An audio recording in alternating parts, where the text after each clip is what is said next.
Now let's switch gears to the type 2 toxins. These are, well, they're a lot less subtle. They launch a direct physical assault on the cell membrane itself.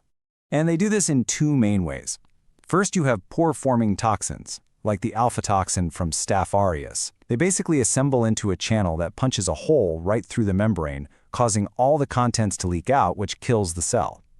The other type, like the lecithinase from Clostridium perfringens, are phospholipases. They literally chew up and degrade the membrane lipids, causing the cell to lyse.